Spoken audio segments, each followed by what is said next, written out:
Hello YouTube, this is Shirley426 and today we have something special to review. This is a Voltron figure, but as far as I know it's not a officially licensed version, which is why they are using various names and various names of other companies as well.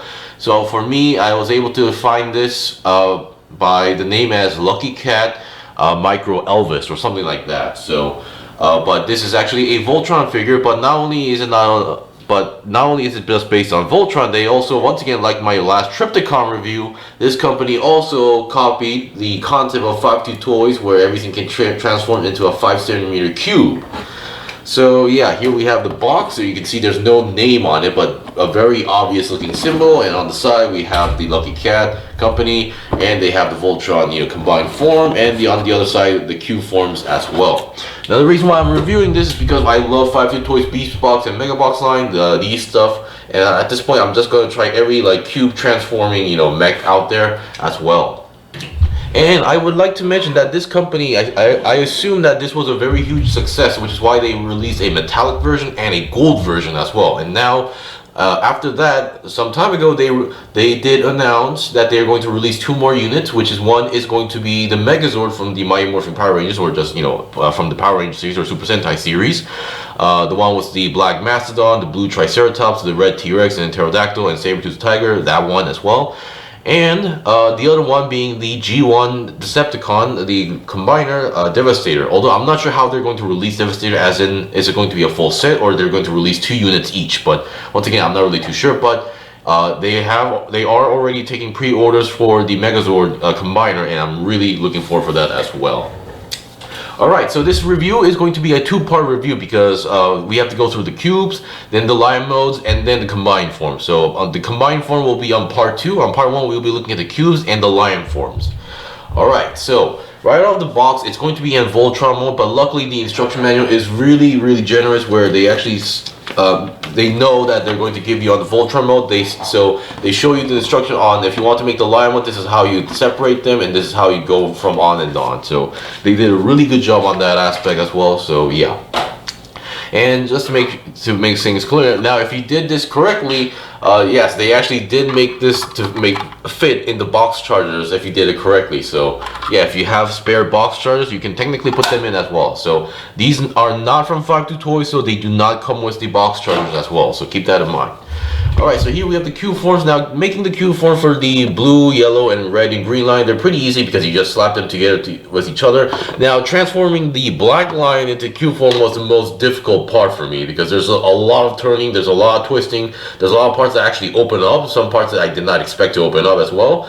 So yeah, this was very difficult to do as well. And just to give you guys a simple idea, now these lines, not only they come in line form, but they also come with these extra equipment that you can attach on it. So black line comes with 2 of these cannons. Once again, each line comes with their own cannon as well, and these ones also have something similar as well. So once again, there's not much to show other than, well, the weapons, for the main weapons for Voltron you get are the sword and this part as well, so that's kind of obvious. So once again, I'll be right back with the lion forms and we'll see what they have to offer. Okay, I'm back. So here we have each lion mode. So I am going to go over each lion, but I'm not going to go all 5. So I'm going to check just one of the 2 arm ones, and then one of the 2 leg versions. So either the yellow or blue lion, or I'll just check on the red or green lion, and then the black lion. So I'll be showing 3 types of lions because these 2 are pretty much identical. So I only need to show you guys one.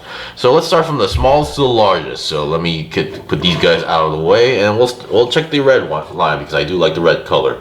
So here we have the red lion. It's pretty much what you think. It's one of the smaller lions. Here we have the additional extra cannons here. So these are just very simple pieces. They're just pure plastic. There's no joints here. They're just pegs and holes and giant plastic pieces. So and those aren't actually used in the combining formation. So yeah, to make Voltron. So here we have the lion. Let's start from the head. Now, once again, the head can go up and down as well. Pretty well done for what it is. There's no side to side movement as far as I can tell. There's no pulling gimmick as well.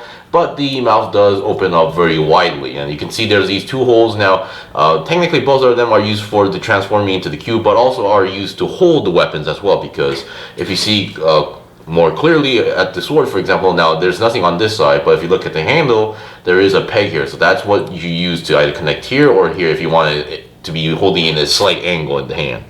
So yeah, for what it is, they did a really good job on that. And then let's see, these each legs are on ball joints, so going 360 should be possible as well. And then once again, there's, other than the ball joint, there's 1 joint, 2 joint, and 3 joints here. So you can go forward and backward like that, and then another forward and backward like that, and then another ankle joint that can go forward and backward as well. Now there's no pivot because the way how the ankle is. Same goes for the back leg, so 360 is possible. And then front back movement, same goes for it. And then we do have another toe bend on the back as well. And then here we have the tail, so nothing too special. Once again, if you want to make it into Voltron, you do fold this up in, and then you have this obvious joint, which is going to be the main connection to the black line as well. And if you look at it like this, you can always tell that, oh, this guy is going to be the arm. So because there's there's this movement as well, and then there's also this movement, but that's not really meant for, you know, for the lion itself. So just wanted to point that out. And obviously for, you know, the transformation, it's pretty obvious what you do with the arms and legs. For example, I believe, if I remember correctly, yeah, you do something like this on each side, and then you're pretty much good to go. So just wanted to show you guys an example how this works. So I believe that this is the correct position here or something like that, and then, you know, you do it on the other side and you're good to go with the arms. So yeah, that's the basic gist of it. So once again, I won't be showing you guys the you know, the process of, you know, combining, but just wanted to let you guys know how it works. So once again, these two are identical, so I think I'll go with the blue one this time as well. So once again, here we have additional extra weapon here. Once again, very simple connecting format as well. So once again, not really used in Voltron itself, so I'm going to take that out. Once again, let's start from the head. Now the head looks very well for what it is. I mean, it's all painted, but I don't think it's too messy for what it is. Now the head, not much movement on these ones because the head later becomes the feet as well. So it does go up like that, but once again, that's for a very obvious purpose. So there's no rotation as far as I can tell, but you can open the mouse, but a bit stiff, and you can go all the way backwards. Kind of awkward, but yeah, just wanted to point that out. Now the legs here, the legs, you can see they're all connected as ball joints, but you can see there is another joint there. Now that's because when you're transforming into this Voltron, you do need to like fold them inwards like that, so you can lock them into place. So if you don't do that, yeah, it's not going to work well. But while it's in lion mode, going 360 should be possible here. And then same as always, there's one joint, and then there's going to be another joint here as well. So there's multiple joints on the legs, so no big deal. I mean, they all move pretty much the same. Same goes for the back leg as well. Once again, same as for the toe. Only the back the back legs can have the toes moving around as well. And then I believe, yes, for the feet, this because later for the transformation to the cube or for Voltron, you do need a slight pivot, you know, joint. So there isn't like a separate part here, so you can kind of like, now in lion mode it's kind of difficult to do, but when it's in Voltron mode, you can pull it out to get some extra range of movement going in here like that. So hopefully you get the basic gist of it. And once again, for the legs, you pretty much fold it all the way in if you want to do so. And then for the tails, you have to fold them in correctly. And then there's this part right over here that you open up, and I believe you do something like this, and then this is where the black lion's back legs slide in here. So that's the way how it works, and it's a very firm connection when you actually do it. So yeah. Alright, so that's pretty much it for the legs, and now let's get the black lion. Once again, we get these bonus cannons as well. They're pretty good, but not really essential to Voltron itself, so let me take those out. Now, this one was the most trickiest to make it into the Q form, and I don't think I'll be doing it again because it was slightly annoying, but still.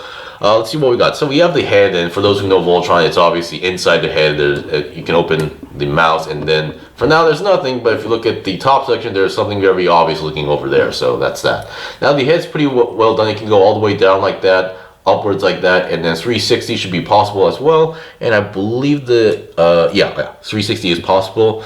And then now for the main part of the black line is that there are these joints that can pop out like that. So this is mostly for Voltron, but if you want to use it for the black line, be my guest. So you can pop it out so that you do get a forward and backward short move. I'll be showing that on Voltron later. But just the line itself. Now, without the joint popping out, going 360 is going to be tricky because it's going to collide with the back section right over here. So that's that.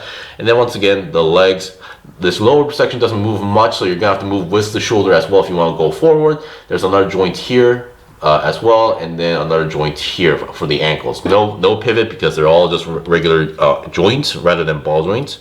There's no body movement on there's no body wiggle, there's no body extension as far as I can tell. There's the wings here. Now you are able to go 360, but that's mostly for Voltron, which I'll be doing later. We have a very back skirt looking thing, and here we have the tail. Once again, you gotta fold that in for Voltron. And we have these gigantic size, totally normal for a lion, but once again, it has a very, I wouldn't say too tight joint, but some joints here might feel a little bit tight, so if you're uncomfortable, just, you know, you can kind of either oil them or do something about it.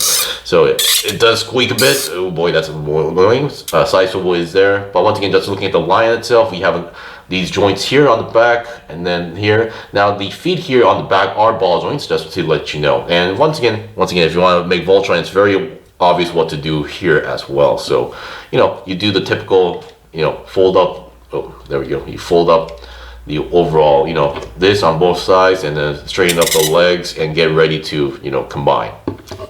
All right, so we've seen the basics of the lions here. So once again, for the lions, it's pretty much what you think, and for what its size, it's pretty, I would say it's pretty well done, because keep in mind, this guy can transform into a 5 centimeter cube. The other lions, like the blue and yellow one, has to combine with each other to become a 5 centimeter cube. The green one and the red one, obviously these ones are going to be much smaller, so these are like on the one of the outliers. But yeah, for what they are, they did a pretty good job. They used a concept from a different company and applied to an entirely different mech from what they do. So I would love to see more of these, and which is actually happening. So right, on part 1 we looked at the cube and the lions. On part 1 we saw those, and part 2 we were looking at Voltron itself. So I'll be right back for part 2.